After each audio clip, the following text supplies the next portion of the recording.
And keep in mind, the chick had a plan too. Like, yo, we could do things. And I can guarantee you the conversation with Emery, even when Emery came home and seen, he came home and seen the same thing. Yo, you dealing with her? Who's the chick? Yes. Desiree. Oh, okay, yeah, okay. He came home and had to see it too. Say, yo, what is this? And I can tell you how that conversation probably went. Like, look, man, you don't need to worry about this. You don't need to worry about nothing else ever again. You over here with us now. But what if, yo, she a snitch? Man, that snitch, bro. Them people that's talking about that snitch, we ain't gonna be breathing in the same ear. That's what you worried about? Them that don't have nothing sitting home? Where you gonna be if you don't get on this side of town, get on this side? I can see that conversation happening. When Joe Rogan started dropping hints that big names in the entertainment world were secretly cozying up to political power to protect their own, people's minds began racing. So many names popped up, but one name kept surfacing like a shadow behind the scenes: Jay-Z. That's when Jay-Z's old friend DeHaven stepped in with some wild claims that made people look at Hav in a whole new light. This is what I'm sitting here telling you. This is what will drive you insane. Trying to figure out what. Right. Is it just this? Right. Cause this is all I know. Cause if it ain't that, is that? Is it the snitch? Is it your informant friend? Did they come to you? Did they get you? When did they get you? Right. Is that what you hiding? Is that what it is? Because this don't make no sense. DeHaven says people don't really get how Jay-Z made it. It wasn't just music or business that built him, it was survival. He learned early how to move on both sides of power, playing the game smarter than anyone around him. According to DeHaven, Jay-Z's inner circle wasn't just filled with music execs or lawyers, it had fixers, the kind of people who knew how to handle the federal system like pros. One of those people, he claims, was none other than Desiree Perez, and according to him, Jay could be using Desiree to shield Diddy from the chaos closing in around him. DeHaven insists that's always been Jay-Z's move. When the fire starts burning close, he doesn't argue or panic. He switches lanes, aligns with the system, and protects his empire from the inside. That's where things get political. Yeah, when Jay did a project with R. Kelly, knowing that he had Dalia. How much more of that? You know what I'm saying? What more would you need? So your supposed best friend, partner, does a project with someone that he knows your partner's girl when she was a child, and you still say that had nothing to do with me, I'm gonna still get money with him. You know, that one made, that was a wake up call for real, for sure. And I don't think anyone that's human, if anyone could look the other way from that, they're a sucker. That a man should stop calling themselves a man if they can hang out with a dude that will work with someone that the person they love. And yeah, I was told by Aaliyah, do not ruffle no feathers, because it's going to bring more awareness to it, and she wanted to move on. So she said, yo, you could be around, but I wouldn't be around the projects, but that record they did together, you know, you could be in the video, actually be in the video, because I wasn't going to go. She told me to go be in the video. She said, just don't be in no scenes or take no pictures with him. And I did that. I respected that. Man, that must have been really, really hard for you. I can't even imagine how tough something like that would be. Well, you know, it wasn't like I was crying about it, and it just made me look at someone that I a different way. And I knew that there wasn't too much more of a future moving forward. You know, I just realized that, again, our moral fabric was different. DeHaven says Jay-Z figured out long ago that real protection doesn't come from fans or fortune. It comes from power itself, connections with people who can shape investigations, rewrite stories, and decide outcomes. And once those connections are made, politics don't matter. Left, right, MAGA, Democrat. None of that means anything when power moves with power. But what really hurt DeHaven was what happened after he fought his own case and came home free. He expected a conversation, maybe even a little loyalty, but instead Jay-Z cut him off cold. No call, no word, no nothing. That silence hit harder than anything else because to DeHaven, that silence spoke volumes. He believes Jay-Z couldn't risk even talking to him, couldn't leave any loose ends behind. And after 30, it's like almost like the devil comes and says, I'm gonna give you 30 years to do what you want, but then it turns out bad. So I was surprised it took so long for something to happen, just based on what I was hearing. I was surprised it took so long for people. Like, it was crazy to me that the only time people say they're not fucking with somebody is when they get busted. But if they know it, they still fucking with them. They just don't fuck with them when it's not in style anymore. So that was more my thing. I was like, y'all know what this, when people were still fucking with it. And I was just like, I felt sorry for humans overall, because it was like, where's the humanity? Where's the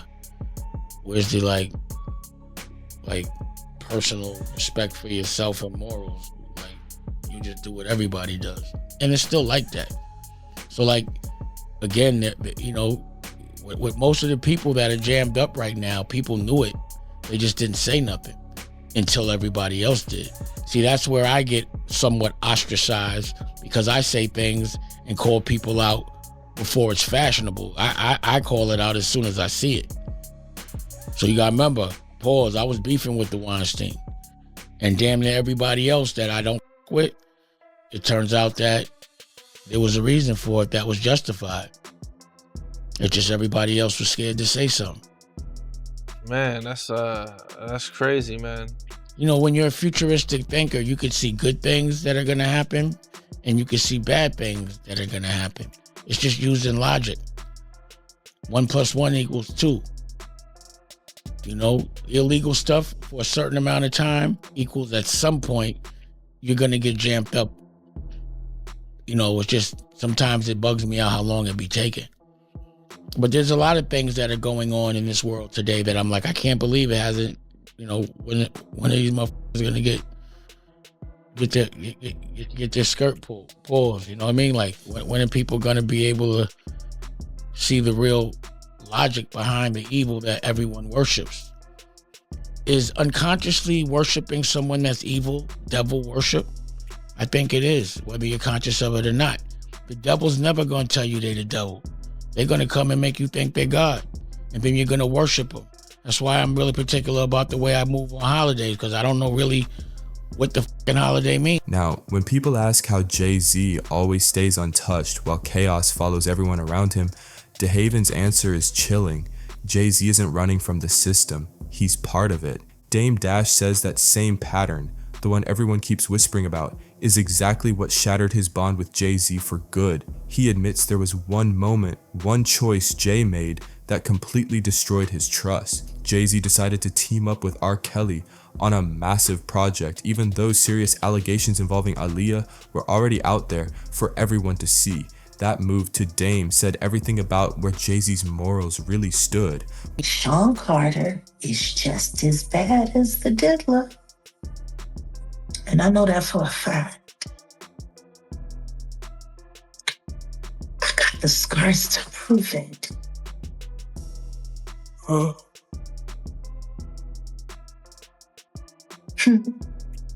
So there's been so many people on the internet trying to figure out where you are. They're watching you. They're doing all types of stuff trying to figure you out. You want to know what a box cutter feels like going into your skin and ripping you? I can tell you how it feels.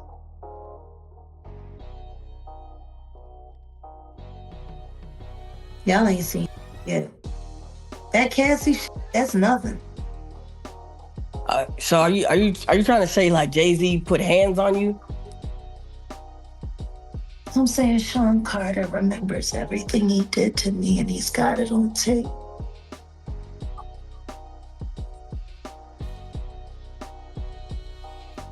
Just like Diddy.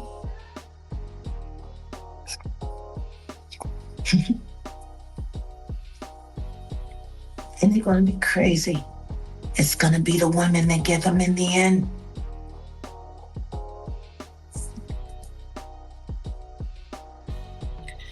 So you say that that Jay-Z And I think it's time for him to start speaking up about his very good friend. What stunned Dame even more wasn't just the collaboration, it was how long people pretended not to see what was right in front of them. He says people always act shocked after someone gets caught or dragged into the spotlight, but before that, they stay quiet, keep showing up, keep doing business like nothing ever happened. They only find their conscience when it's convenient. For Dame, that kind of behavior goes against everything he was taught growing up in Harlem. He says Harlem raised him to believe that character means more than cash, that integrity can't be bought, and that sometimes walking away is the real win. That's why he finally stepped back from Jay-Z, because money wasn't worth his peace. What would it take for Jay-Z to go down like Diddy did? I don't know. But I got an idea that Evan Rogers is going to help me figure that out.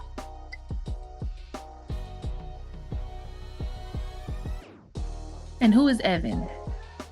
Evan was the producer who only seemed to work on teeny bopper projects, who discovered Rihanna at 3 a.m. in the morning in a hotel room on the island where she comes from, with no parental supervision.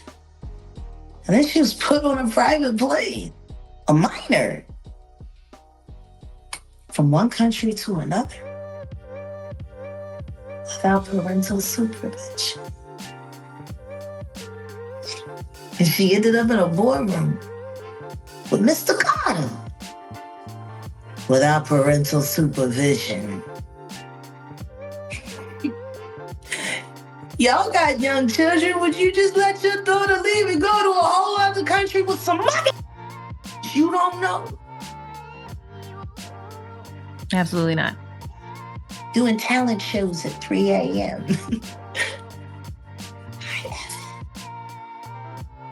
So you're saying that the rumors are true.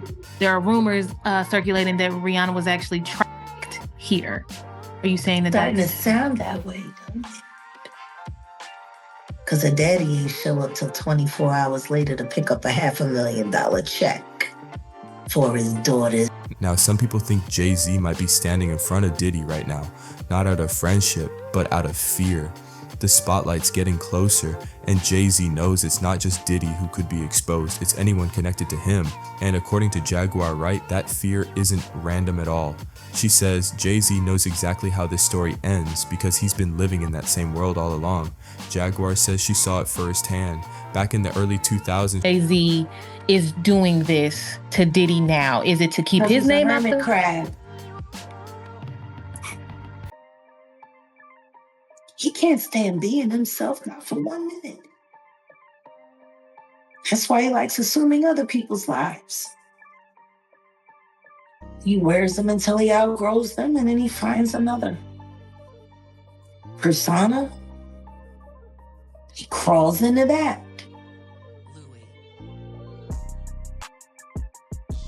I wish somebody would just take him back to Marcy for a visit and drop him off. That would be an interesting homecoming and homegoing. He's the shame of Brooklyn. she worked close to Jay-Z's camp as a backup singer, and what she witnessed behind the scenes didn't match the clean image the public saw. In her words, the only real difference between Jay-Z and Diddy wasn't morals, it was timing. She believes Jay-Z's not protecting Diddy out of loyalty, he's protecting himself. Because when the walls start closing in, being too close can be deadly for your reputation. From there, Jaguar takes it even further.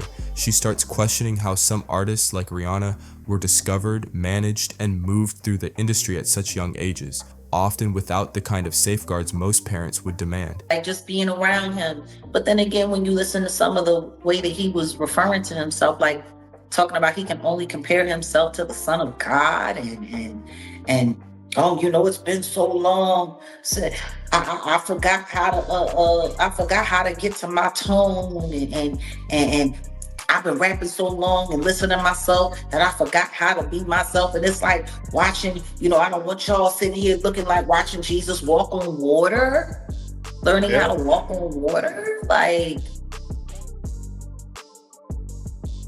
yeah, no. Even the fact that he He told everyone, y'all are rock stars. Y'all are hot. I'm the level of hot. So he's saying, don't ever think you're bigger than me when I'm in the room. I'm like, just that thought process is. No, just not even that. He was like, y'all hot and I'm lukewarm. Y'all not gonna, don't think I'm gonna sit here and let y'all be hot while I'm lukewarm. That's what he said. So basically what he was saying was, is y'all not doing enough to turn me up. Don't think that I'm gonna let y'all look good and y'all don't work harder at making me look good. But he's referring to himself as God? As the son of God? Like,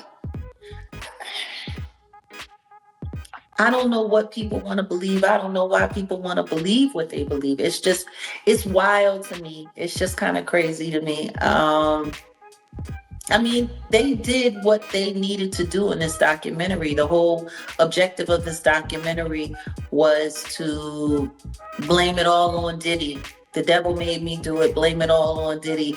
And the rest of the industry is nothing like this. Like when Curtis Jackson sat there in his interview with Robin and sat there and said, I did this because I don't want people thinking that the hip hop community is okay with this kind of behavior.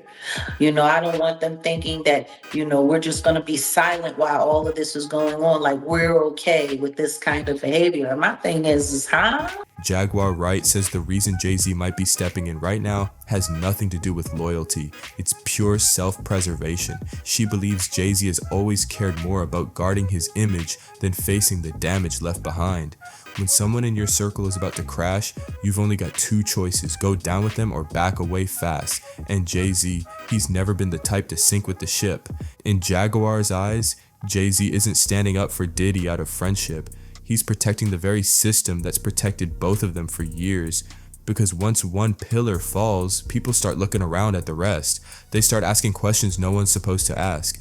But the real twist, the part that caught everyone off guard, was Jaguar's take on Diddy himself. She says people are seeing it all wrong. Diddy's not the mastermind pulling all the strings. She believes he's a pawn, a player being moved around by people with way more power and way deeper motives. You want to know the one thing that I'm finding also very interesting that nobody's paying attention to? The presence of that pyramid.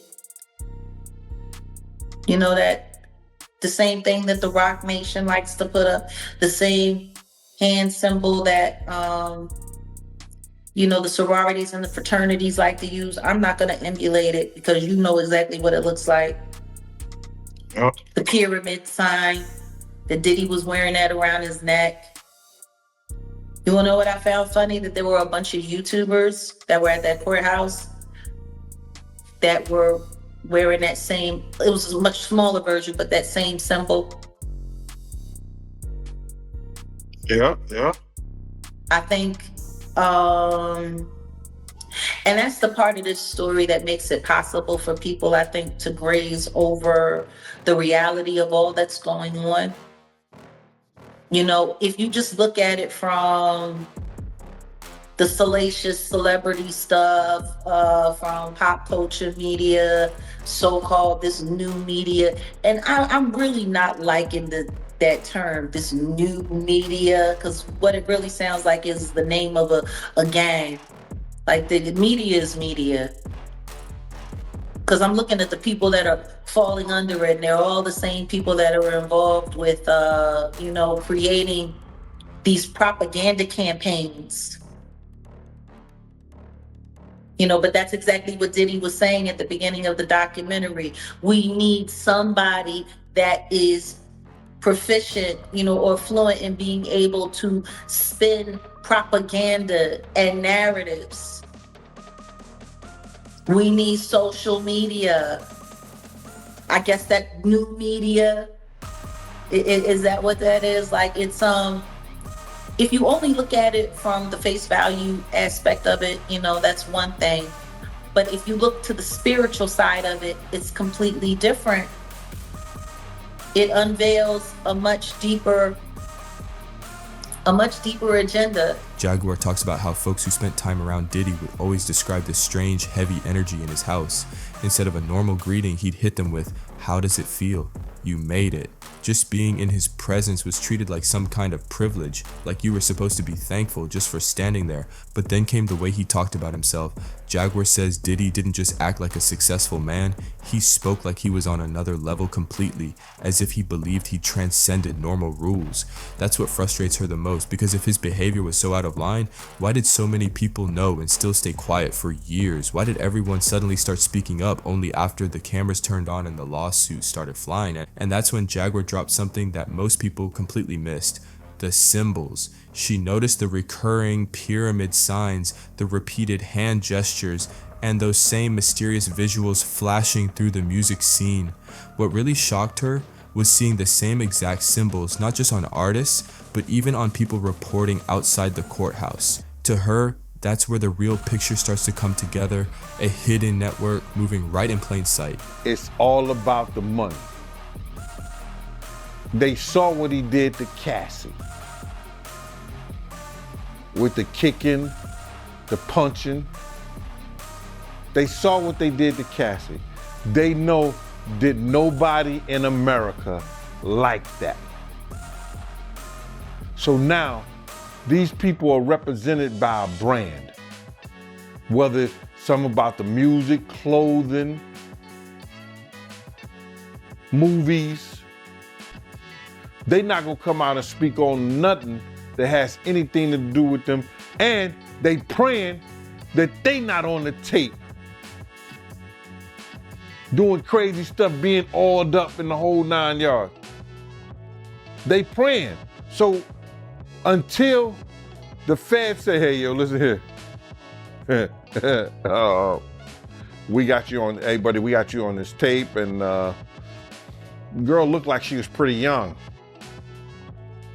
We're not gonna show it, but we need you to come and testify against Brother Love, P. Diddy, Puff Daddy, you know, Sean Combs. That's when they're gonna start talking. And they're not gonna be talking in his favor.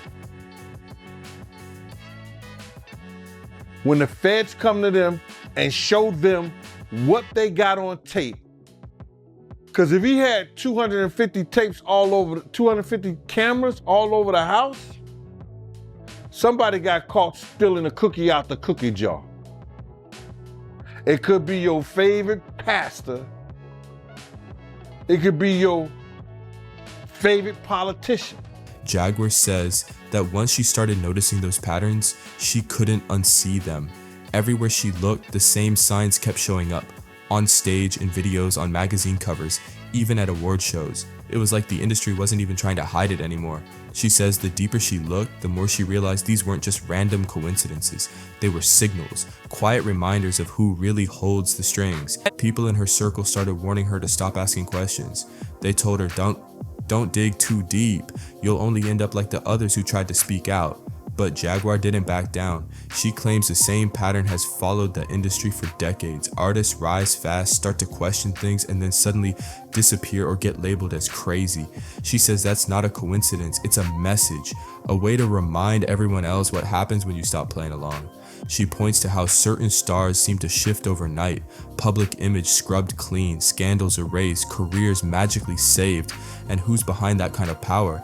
According to Jaguar, it's not just record labels, it's people with reach that goes far beyond music, lawyers, investors, political insiders, the type of folks who can make or break an entire career with one phone call. Then she brings it back to Jay-Z. She believes he mastered that game better than anyone. Every move he makes looks clean on the surface. When you don't know somebody's taping you, when you don't know that somebody is videoing you in some kind of form or fashion, you got that alcohol, you got the drugs in you, they're a little loose, bruh.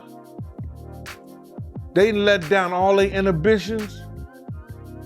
The music is pumping. He said it himself. He got it so hot in there that you gotta take your clothes off. He said that himself, bruh. So a lot of them, like what he said? I think a lot of them was being swallowed. Have you ever been swallowed. They tell off on themselves all the time, man. You just gotta listen. But why do you think Diddy had all them hidden cameras? Bruh, when you that powerful, you didn't get that powerful without having 1 or 2 or maybe 3 ups on somebody.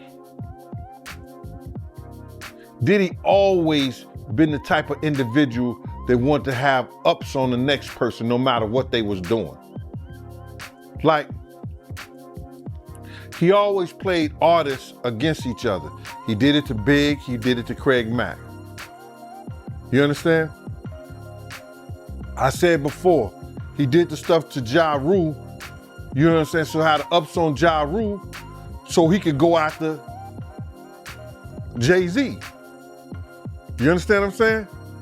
So he always played those kind of up games on people. So to have those cameras and know what he was doing, it's gonna give him the ups on everybody. But Jaguar says behind that calm exterior is a man who knows exactly where every secret is buried. To her, Jay-Z didn't just build an empire, he learned how to control the narrative so tightly that even when chaos erupts around him, his name stays spotless. And now with Diddy's world falling apart in front of cameras, Jaguar thinks Jay-Z is working overtime to keep his distance while still pulling strings quietly from behind. She says the silence from certain A-listers isn't confusion, it's calculation. Everyone's watching, waiting to see how much truth actually comes out and who gets dragged in next. Because in an industry built on image, once one story cracks open, nobody's safe. Jaguar ends her warning with a chilling thought. It's not just about Diddy or Jay-Z, it's about what kind of power can make the whole world look the other way and still keep the show going. After Jaguar dropped that bomb, the conversation around the industry shifted fast. Suddenly, people who had stayed quiet for years started speaking up. Former crew members, assistants, and even a few producers began sharing stories that sounded eerily similar. They talked about secret meetings, sudden career pauses, and how some artists seemed to vanish overnight after asking the wrong questions. It was like a web slowly unraveling right in front of everyone's eyes. Some insiders claim there's always been an invisible hierarchy in the music world, a structure where fame is only granted to those who follow the unspoken rules. Jaguar says, once you start seeing those rules in action, it's impossible not to connect the dots. The same names, the same faces, always circling back to the same powerful figures. She insists that what the public sees, the glitz, the award shows, the flawless branding, is just the surface of something much deeper and way more controlled. Then came the wildest part. Did the Federal Bureau of Investigation in Miami do it? No, they didn't. Did California do it? No, they did not. The Southern District of New York, they took it upon themselves and put on that raid and everything based on the information they found in Cassie lawsuit and the information they found in Little Rod lawsuit. But all this is bigger than Diddy. It's bigger than Diddy, bro. Cause you know who else they was doing investigation on during that whole time period? It was the mayor and the politicians in New York City. They turn around and give him the key to the city. All the mayor people that he brought on here in New York City are all resigning. They all resigning. People ain't gonna tie this together, but if you look at it, you have to say, because of Mayor Adams and his relationship with Diddy, it brought on the Southern District of New York to start investigating Diddy on civil lawsuits that was put against him. Because the feds is going after all these politicians in New York City. Jaguar suggests that the system doesn't just protect stars, it uses them. She believes some celebrities are strategically placed, not just to make music or sell records, but to shape culture, control attention, and steer public opinion. Every controversy, every accidental leak, every viral scandal, she claims none of it happens by chance. It's all part of keeping certain people in control while the audience stays distracted. And when it comes to Jay-Z, Jaguar says he's mastered that game to perfection. He knows how to move in silence, how to redirect attention, how to make sure no one ever connects the dots back to him. She says that's why his name always floats near chaos but never gets stained by it. To her, that's not luck, it's strategy. Now, with lawsuits stacking up around Diddy and stories spreading faster than ever, the question hanging in the air is chilling. Who's really running the show behind the curtain? Jaguar believes what's coming next could shake the entire industry, not because of what's proven in court, but because of what's finally being seen in plain sight. She ends her take with a warning that left people frozen. They built an empire off silence, but once that silence breaks, no amount of money or fame will save the ones who built it. And this is where the biggest question of all starts hanging in the air. What if those recordings weren't just random clips or harmless memories? What if they were leverage, the kind of leverage that keeps people silent for years? It's starting to look like that's exactly what's been going on. Gene Deal says the silence from America's biggest names speaks louder than any denial ever could. These aren't just regular people staying quiet. These are billionaires, executives, artists, and public figures with reputations worth fortunes. According to Gene, their silence isn't fear, it's strategy, because when you've got that much to lose, saying nothing can be the safest move. That's how leverage gets built. Gene explains that even people who once seemed tight with Diddy have now vanished into the background, not because they don't know the truth, but because they know too much. The quiet ones aren't clueless, they're careful, and that quiet, it's deafening. In the end, Gene says it all circles back to one chilling idea: the recordings themselves are the real threat. Whatever's on those tapes doesn't just expose one story, it could tie many powerful people to one system, one circle, and one shared secret. Those files could be the key that unlocks a network bigger than anyone imagined. And then Gene adds something that changes everything. He claims some of those wild gatherings weren't even run directly by Diddy. He says they were allegedly hosted or arranged by people close to him, including family members. That detail could shift the whole narrative because it widens the list of who might be involved and who might have something to hide. So now the question is, if those recordings ever see daylight, who else do you think could fall? Who's standing in the shadows, hoping those files never leak? Drop your thoughts in the comments below because this story is far from over. Make sure to like, subscribe, and share this video if you're ready for more deep dives into what's really going on behind the scenes, and don't forget to leave a comment with your take. We read them all. Thanks for watching and see you on the next one.